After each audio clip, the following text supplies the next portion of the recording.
자, 오늘 탐구 시작해볼까요? 오늘 저희가 가져온 자료는요, 닐 도널드 월시의 내일의 신이라는 책의 일부입니다. 네, 맞아요. 신과의 대화라는 아주 독특한 형식으로 쓰인 책이죠. 그렇죠. 근데 여기서 던지는 질문이 아마 많은 분들이 마음속에 품어봤을 법한 그런 생각일 거예요. 어떤 질문인가요? 바로, 나는 간디도, 마틴 루서 킹도 아닌데, 지극히 평범한 내가 어떻게 세상을 바꿀 수 있을까 하는. 그 무력감. 네, 정말 익숙한 느낌이죠. 그래서 오늘 저희의 목표는 이 책이 제시하는 길, 어쩌면 조금은 도발적일 수도 있는 마스터가 되는 길을 한번 같이 걸어가 보는 겁니다. 네, 이게 단순히 그냥 성공해라 이런 자기계발 차원의 이야기가 아니거든요. 맞아요. 왜 이제는 한 명의 영웅이 아니라 우리 모두 바로 당신이 중요해졌는지, 또 그 길에 들어서는 자격은 뭔지, 그리고 그 끝에 우리에게 주어지는 책임은 또 뭔지. 어쩌면 이 이야기가 스스로를 너무 작게만 여겼던 분들에게는 정말 새로운 가능성의 지도를 펼쳐 보여줄 수도 있겠네요. 자, 그럼 그 근본적인 무력감에서부터 한번 시작해보죠. 자료 속 화자도 똑같은 말을 해요. 네, 저는 예수나 붓다 같은 그런 위인들 그룹에 끼지 못합니다. 이렇게요. 이게 그냥 겸손이 아니잖아요. 거대한 벽 앞에서 느끼는 솔직한 좌절감. 억압받는 사람들에게 사랑을 전하라는 미션 앞에서 저는 자격이 안 돼요 하고 딱 선을 긋는 거죠. 그렇죠. 솔직히 저라도 그럴 것 같아요. 우리는 보통 위대한 인물들의 완성된 모습만 보고 나와 비교를 하니까요. 맞아요. 시작부터 포기하게 되죠. 그런데 바로 여기서 이 책이 제시하는 첫 번째 해법이 정말 우리의 예상을 완전히 뒤엎습니다. 오, 뭔가요? 해법은 바로 다른 모든 사람이 그렇지 않을 때 바로 그 순간에 당신이 진정 누구인지를 알아보는 것이라고 말해요. 잠깐만요. 그게 무슨 뜻이죠? 다른 사람이 안 할 때 행동하라는 건 결국 더 특별하고 어려운 일을 하라는 의미처럼 들리는데요. 바로 그 지점이 오해하기 쉬운 부분입니다. 이건 더 위대한 행동을 하라는 게 아니에요. 그럼 뭔가요? 과거의 나라는 그 정체성에서 벗어나라는 아주 강력한 초대장 같은 겁니다. 책에서 정말 단호하게 말하거든요. 네, 어제는 당신이 누구인지와 전혀 관계가 없다고요. 와, 어제는 관계가 없다. 네, 어제의 실패, 실수, 심지어는 어제의 성공조차도 지금 이 순간의 당신을 규정하지 못한다는 겁니다. 삶의 진짜 기회는 바로 지금, 이 순간이에요. 지금 이 순간에? 네, 내가 상상할 수 있는 가장 위대한 나의 모습으로 스스로를 재창조하는 데 있다는 거죠. 아, 그러니까 나는 원래 이런 사람이야 라거나 내가 예전에 그런 실수를 했었어 같은 과거의 꼬리표를 딱 떼어내는 것. 바로 그겁니다. 그게 첫걸음이에요. 이게 굉장히 해방감을 주면서도 한편으로는 약간 위험하게 들릴 수도 있겠어요. 어제 나는 내가 아니다 라는 게 과거의 잘못에 대한 책임을 회피하는 구실이 될 수도 있지 않을까요? 그거 정말 중요한 질문인데요. 책에서 말하는 건 책임의 회피가 아니라 정체성의 재창조에 가깝습니다. 정체성의 재창조요? 네, 과거의 행동에 대한 책임은 당연히 져야죠. 하지만 그 행동이 나라는 존재 자체를 영원히 딱 규정하도록 내버려두지 말라는 거예요. 아, 예를 들면 어제 거짓말을 했다면 그 행동에 대해선 사과하고 책임져야겠죠. 하지만 나는 거짓말쟁이다 라는 정체성 안에 스스로를 가둬버리지는 말라는 겁니다. 그렇군요. 대신 나는 진실을 말하는 사람이다 라고 바로 지금 이 순간에 새롭게 선언하고 그 비전에 맞춰 행동을 시작할 수 있다는 거죠. 과거가 미래의 가능성을 잡아먹게 두지 않는 것. 그게 마스터로 가는 첫 관문인 셈입니다. 알겠습니다. 과거에 발목 잡히지 않고 지금 여기에서 새로운 나를 선택할 수 있는 자유라 그것만으로도 굉장한 힘을 얻는 느낌인데요. 그렇죠. 근데 여기서 이야기가 개인의 차원을 넘어서 훨씬 더 큰 그림으로 막 확장이 되잖아요. 한두 명의 영웅이 세상을 구하는 시대는 끝났다는 그 선언이요. 맞습니다. 이 부분이 이 책의 핵심적인 전환점이라고 할 수 있어요. 이제는 단 한 명의 마스터가 나타나서 기적을 행하는 시대가 아니라는 거죠. 그럼 어떤 시대가 왔다는 거죠? 수천, 수백만의 마스터가 동시에 출현하는 시대가 왔다고 말합니다. 혼자서 세상을 바꾸려고 하면 그 무게에 짓눌리기 쉽잖아요. 당연하죠. 불가능하게 느껴지죠. 하지만 수많은 사람이 각자의 자리에서 빛을 내기 시작한다면 어떨까요? 그건 더 이상 한 개인의 부담이 아니라 거대한 집단적 움직임이 되는 거죠. 그 개념 자체는 정말 가슴이 뛰네요. 그런데 여기서 또 현실적인 질문이 생겨요. 책에서 너 자신을 바꾸면 세상이 바뀐다. 이 순서를 절대 건너뛸 수 없다고 하잖아요. 네, 아주 강조하죠. 솔직히 제가 집에서 명상하고 제 내면을 들여다보는 일이 저 멀리 다른 나라에서 벌어지는 전쟁이나 기아 문제랑 대체 무슨 상관이 있을까? 이런 의문이 들은 것도 사실이거든요. 바로 그 의문이 이 개념을 이해하는 열쇠입니다. 책은 조금 추상적인 표현을 쓰긴 하는데요. 네. 한 사람이 마스터의 길을 걷기 시작하면, 즉 자신의 진정한 모습을 살기로 결심하면 그 사람의 생명 에너지의 진동 주파수가 변한다고 설명해요. 잠시만요. 생명 에너지의 진동 주파수요? 아, 이게 약간 처음 접하는 청취자분들께는 좀 뜬구름 잡는 얘기처럼 들릴 수도 있겠는데요. 네, 맞아요. 충분히 그럴 수 있죠. 그래서 좀 더 현실적인 비유가 필요할 것 같아요. 네.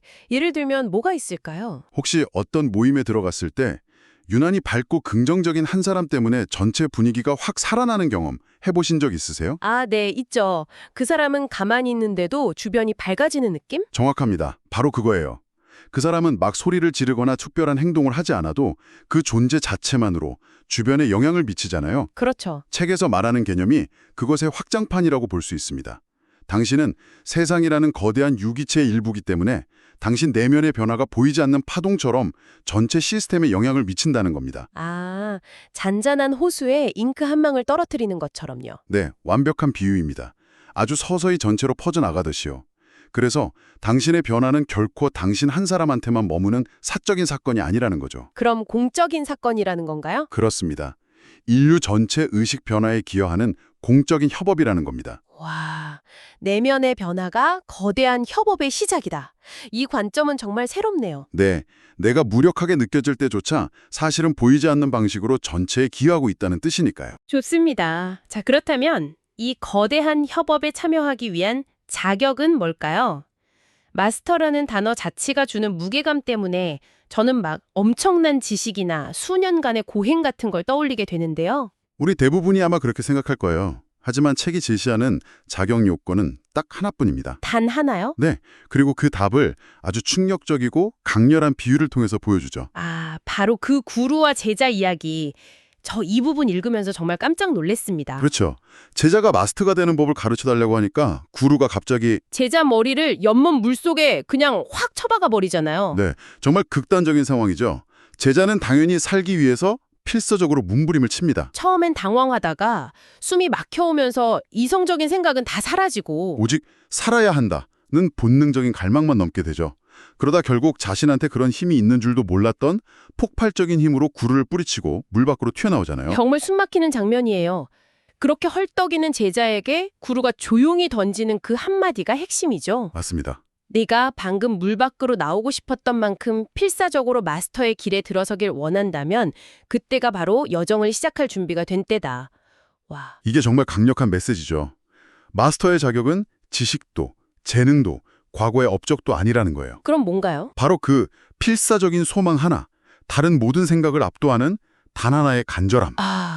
그 간결함. 네, 제자가 오직 사는 것에만 전념했을 때 상상 이상의 힘을 발휘했던 것처럼 우리도 현재의 무지나 고통에서 벗어나고자 하는 그 간절한 소망을 품을 때 비로소 변화의 여정이 시작된다는 뜻입니다. 어떻게 해야 할까를 고민하기 전에 얼마나 간절히 원하는가가 먼저란 거군요. 바로 그겁니다. 그 소망 자체가 길을 열어주는 동력이자 자격인 셈이죠. 그 필사적인 소망. 어쩌면 그건 뭐 거창한 깨달음이 아니라 더 이상은 이렇게 못 살겠다는 절박한 외침일 수도 있겠네요. 맞습니다. 바로 그 지점이죠. 좋습니다. 그럼 그 필사적인 소망으로 여정을 시작한 사람에게는 어떤 역할이 주어지는 걸까요? 마스터가 된다는 게 구체적으로 어떤 행동을 의미하는 건지 궁금해져요. 책에서는 관리인이라는 표현을 쓰더라고요. 네, 청지기 또는 관리인이라는 개념을 제시합니다. 세상을 지배하는 주인이 아니라 세상을 아끼고 돌보는 관리인이라는 표현 자체가 참 의미심장하죠. 네, 그러네요. 그리고 그 관리인에게는 세 가지 책임이 주어진다고 말합니다. 첫 번째는 진리의 관리인이에요. 진리의 관리인이라. 그건 단순히 정직하라는 말을 넘어서는 의미 같아요. 맞습니다. 이건 내 존재의 진실, 내면의 목소리를 지키고 그걸 침묵하지 않고 말하고 가장 중요하게는 그 진리대로 살아가는 책임을 의미해요. 사회적 압력이나 타인의 기대 혹은 내 안의 두려움 때문에 내 안의 진실을 외면하거나 타협하지 않는 용기. 이게 아닌데 싶을 때 아니다라고 말할 수 있는 힘. 그게 첫걸음입니다. 내면의 목소리에 타협하지 않는 용기. 알겠습니다. 그럼 두 번째 책임은 뭔가요? 두 번째는 서로의 관리인입니다. 서로를 돌보고 지켜주고 또 서로의 안에서 진정한 자기를 다시 알아보는 것이죠. 다시 알아본다. 네, 이 책에서 알아본다, recognize는 문자 그대로 다시, 인식한다, cognize는 의미로 아주 흥미롭게 풀이하거든요. 와, recognize를 다시 인식한다로요? 네, 우리가 서로에게서 그 사람의 실수나 단점이 아니라 그 사람의 본질적인 신성함과 가치를 다시 인식해 줄 때, 그때 모든 자해와 서로를 향한 공격이 멈추고 진정한 치유가 시작될 거라고 말합니다. 이건 정말 관계를 완전히 새로운 시각으로 보게 만드네요. 우리가 서로에게 해줄 수 있는 가장 큰 일은 상대방이 잊어버린 그 사람의 위대함을 계속 상기시켜주는 것이라는 의미로 들려요. 정확합니다. 그럼 마지막 세 번째 책임은 자연스럽게 따라오는 것이겠군요. 그렇습니다. 마지막은 지구의 관리인입니다. 내 안의 진리를 살고 서로의 본질을 돌보는 앞에 두 가지 책임이 이루어질 때 우리가 발딛고 사는 이 터전, 지구를 돌보는 건 너무나도 당연한 귀결이 된다는 거죠. 나, 너, 그리고 세상으로 이어지는 유기적인 연결체네요. 네, 분리된 게 아니죠. 진리, 서로, 그리고 지구. 이 세 가지를 돌보는 관리인의 역할. 처음엔 엄청 거대하게 들렸는데 이렇게 하나씩 풀어보니까 결국 모든 게 돌봄이라는 행위로 귀결되는군요. 바로 그겁니다. 그리고 이 모든 것을 관통하는 단 하나의 핵심 단어가 등장하죠. 그게 뭔가요? 바로 사랑입니다. 책에서는 신, 삶, 사랑 이 세 단어가 사실상 동의어라고 서로 바꿔 쓸 수 있다고까지 말해요. 아, 생각해보면 그렇죠. 관리인이 된다는 건 무언가를 소중히 여기고 보살피는 것이고 사랑한다는 것 역시 무언가를 소중히 여기고 보살피는 것이니까요. 그렇네요. 그러니 진리를 사랑하고 서로를 사랑하고 지구를 사랑하라는 메시지인 셈입니다. 결국 마스터의 길이라는 게 어떤 초능력을 얻는 과정이 아니라 우리 안에 이미 존재하는 사랑의 의식을 회복하고 확장해 나가는 과정이라는 결론에 이르게 되는 거죠. 오늘 우리는 스스로를 지극히 평범하고 무력하다고 느끼는 그 상태에서 출발했습니다. 네, 거기서부터 시작했죠. 그리고 한두 명의 영웅이 아니라 수많은 이들이 함께 만들어가는 집단적 변화의 가능성을 보았고요. 특별한 자격이 아니라 필사적인 소망 하나만으로 그 여정을 시작할 수 있다는 것도 알게 됐죠. 그리고 그 길의 끝에는 사랑에 기반한 관리인으로서의 책임이 있다는 것까지 함께 따라와 봤습니다. 이 책이 당신에게 던지는 메시지는 이 모든 이야기가 단순한 철학적 사유에 그치지 않는다는 점일 겁니다. 네. 당신이 내면의 진실을 살기로 결심하는 그 작은 순간이 사실은 온 세상에 영향을 미치는 거대한 협업에 동참하는 행위라는 생각, 이거 꽤나 강력한 초대장처럼 느껴지지 않으세요? 맞아요. 당신이 하는 모든 일이 보는 사람이 있든 없든 전체에 영향을 미치고 있다는 선언이니까요. 네. 더 이상 이 세상에 무력하거나 의미 없는 존재는 없다는 말이기도 하고요. 이 책은 마지막에 이런 말을 합니다. 신과 나누는 대화는 결국 자기 자신과 나누는 대화와 같고 그 둘 사이에는 어떤 분리도 없다고요. 네, 그 둘은 하나라는 거죠. 그렇다면 오늘 이 탐구를 마치는 당신에게 이 질문을 남기고 싶습니다. 만약 이 책의 주장이 사실이라면, 즉 당신과 신성이 결코 분리되지 않은 하나라면 당신이 오늘 스스로에게 그리고 이 세상을 향해 건네고 싶은 당신만의 진리는 무엇입니까?